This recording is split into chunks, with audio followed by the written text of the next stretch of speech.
गोसोनि गोरबोआ गोरबोनि खोथा बुंनो लिंहरो अराय सेराव मेगना मेगननि मेगन सिंनि खोथा फोरमायनो रोजे लिंहरो अराय सेराव नोंखौ नुवाब्ला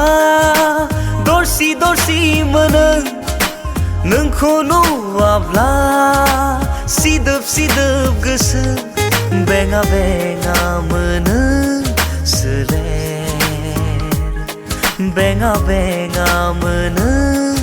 मेगन गोसोआ गोसोनि